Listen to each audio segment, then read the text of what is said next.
De volta com o programa Radioterapia e o site é o fansdapsicanalise.com.br, site muito bacana que eu sempre utilizo aqui no programa. Vamos lá. O retorno de Freud. Vamos lá, gente. Era julho de 2008. A capa da Super estampava terapia funcional.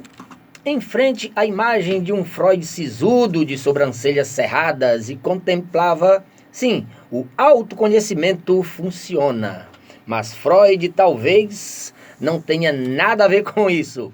Dentro da revista, a reportagem era ainda mais implacável com o barbudo de Viena.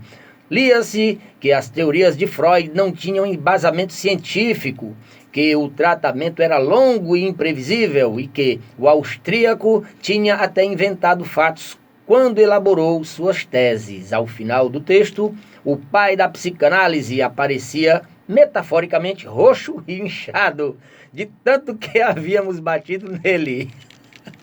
Muito bacana o texto aqui do Fãs da Psicanálise. Vamos lá. A verdade é que Freud andava desacreditado havia tempo. Nos anos 70, o filósofo austríaco Karl Popper já tinha chamado a psicanálise de pseudociência. Segundo ele, suas hipóteses eram muito amplas para serem testadas e, portanto, impossíveis de confirmar. Céticos apontavam que ninguém tinha encontrado no cérebro a localização de áreas correlatas ao id, ao ego e ao superego. Ainda bem. Mulheres diziam que não. Elas não tinham inveja do pênis? Muito obrigada. O complexo de Édipo e o medo da castração pareciam ficção, contada para pessoas dispostas a gastar muito dinheiro por anos a fio com um tratamento não comprovado pela ciência. Graças a Deus. Vamos lá, o acréscimo do graças a Deus aqui é meu. Sem dúvida, nenhuma outra figura importante da história esteve tão errada quanto Freud a respeito de todas as coisas importantes que disse, escreveu o professor de filosofia canadense Todd Dufresne. Sei não, viu? Criticá-lo passou a ser lugar comum, e o Freud bashing, ou seja, bater em Freud, em tradução livre, se tornou quase um esporte. O desenvolvimento de terapias mais curtas e pontuais parecia trazer as verdadeiras respostas para todos os males da mente. E para completar, os medicamentos psiquiátricos nunca haviam sido tão eficientes. A psicanálise tinha sido tinha sido deposta para sempre. Brincadeira. Opa, para sempre? Surpreendentemente, nos últimos anos, vamos lá, Freud ressuscitou para a ciência e começou a ser resgatado do lixo científico. Em vez de focar nos detalhes da sua teoria, as pesquisas começaram a reparar que os grandes conceitos do austríaco, a existência do inconsciente, o significado dos sonhos, as repressões de sentimentos, não eram exatamente histórias para boi dormir. Também surgiram estudos mostrando que as terapias inspiradas na psicanálise, que costumam ser longas e custosas, são as mais eficientes para tratar males mentais. Olha aí, gente! E mais, até mesmo a neurociência apareceu para dizer que, Freud explica. Fluxogramas do bem-estar, vamos lá. Primeiro, é bom entender como a terapia freudiana funciona. Um tratamento clássico pode envolver de 4 a 5 sessões por semana, por meses ou até anos. O paciente deve falar livremente o que lhe passa pela cabeça, enquanto o terapeuta escuta e faz questionamentos pontuais. É um caminho tortuoso e lento, e por isso é difícil medir seus avanços. A terapia tradicional vai muito além da redução de sintomas. O que os pacientes estão buscando é mais qualidade de vida, mais confiança e segurança nos relacionamentos, mais perspectiva sobre si mesmos, diz Nancy McWilliams, professora da Universidade Rutgers e autora da obra Psychoanalytic Psychotherapy, ou seja, psicoterapia psicanalítica. Nesse cenário, ainda nos anos 60, psicólogos começaram a procurar soluções mais práticas e mensuráveis para os problemas da psique humana. A resposta foi a terapia cognitivo-comportamental, ou TCC, criada por Albert Ellis e Aaron Beck, dois psicanalistas desiludidos com o método freudiano. A TCC prometia uma abordagem mais pé no chão, que não exigia chafurdar no lodo de nossos conflitos inconscientes. Que texto bacana! Bastava ajustar pensamentos prejudiciais causados por crenças pessimistas a respeito de nós mesmos, do mundo e do futuro, e comportamentos pouco funcionais que surgem desses pensamentos.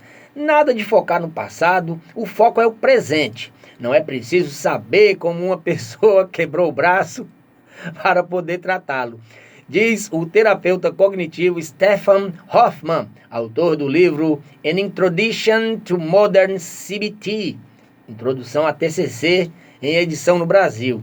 Nas sessões, o paciente pode preencher fluxogramas sobre seu estado mental e recebe dicas de exercícios para alterar os pensamentos e comportamentos negativos em momentos de crise. Em 1961, Aaron Beck desenvolveu um questionário de 21 itens para medir o grau de depressão de seus pacientes. E conseguiu provar que alguns meses da técnica eram suficientes para aliviar os sintomas em cerca de metade deles. Até a minha massoterapia faz isso, amigo. Muitos estudos se seguiram a esses primeiros, sempre com resultados favoráveis à técnica. Tanto que, com o tempo, o termo terapia baseada em evidência passou a ser sinônimo do método, e a TCC, barata e com duração mais curta, o total varia de acordo com o paciente, mas a estimativa é entre 8 e 16 semanas. Foi adotada com entusiasmo como principal política de saúde mental em diversos países. A volta de Sigmund, vamos lá, paladino da justiça. Assim como ocorreu com a psicanálise, porém, a TCC começou a ter a sua hegemonia questionada. Em 2015, pesquisadores noruegueses publicaram uma meta-análise mostrando que a eficácia da terapia cognitiva para tratar a depressão caiu pela metade, desde os primeiros estudos em 77. Meses depois, na Suécia, auditores do governo publicaram um relato devastador sobre um experimento de saúde mental do país, que pagou ao longo de 8 anos 2,6 bilhões em TCC para os cidadãos suecos. O programa do governo, concluíram os auditores, falhou completamente em seus objetivos. E um artigo de 2004 mostrou que os pesquisadores da TCC, para tornar os resultados mais fáceis de interpretar, excluíam dos estudos justamente o tipo de paciente mais comum nos consultórios, aquele com mais de um problema psicológico. Ao mesmo tempo em que a TCC era posta em dúvida, uma novidade inesperada começou a surgir nas publicações científicas: o resgate da abordagem freudiana de terapia. Ao contrário do que se dizia, a psicanálise e as terapias psicodinâmicas funcionam sim, e muito bem. Um estudo de 2016, enorme e feito no sistema de saúde inglês, mostrou que para os pacientes com depressão mais grave, 18 meses de análise foram muito mais efetivos que o tratamento padrão, que incluía a TCC. O mesmo resultado vale para outros transtornos, inclusive os mais severos. É o que demonstra uma meta-análise publicada em 2008 no prodigioso JAMA, Journal of the American Medical Association, que concluiu que terapias freudianas com mais de um ano de duração são mais eficazes que terapias de curto prazo para pacientes com patologias complexas, como transtornos de personalidade. Olha aí, gente. O mais impressionante dos dados é que, diferente da terapia cognitiva e dos remédios, Os benefícios da análise não só permaneceram, como ficaram ainda maiores após o final do tratamento, causando mudanças duradouras nos pacientes. O cérebro no divã, vamos lá. Além das pesquisas populacionais comprovando sua eficácia, a psicanálise passou a ser endossada pela neurociência. Até o final da década de 90, psicologia e neurociência falavam línguas completamente diferentes, apesar de estudarem o mesmo órgão. Com o avanço das técnicas de mapeamento cerebral, porém, a distância entre as duas áreas diminuiu.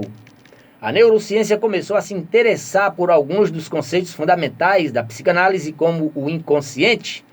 Hoje, já se sabe que a maioria das nossas decisões e ações acontece, primeiro, nessa parte oculta da mente. Só alguns milésimos de segundos depois é que tomamos consciência delas, ou seja, o inconsciente já sabe o que você vai dizer antes mesmo de você pensar que quer dizer alguma coisa e até escolhe as palavras para você. Maravilha de texto, autora Jane Calegari. Que maravilha, hein, gente? www.fansdapsicanalise.com.br. É isso aí, programa Radioterapia. Lauro Arraes na comunicação. Daqui a pouco a gente está de volta.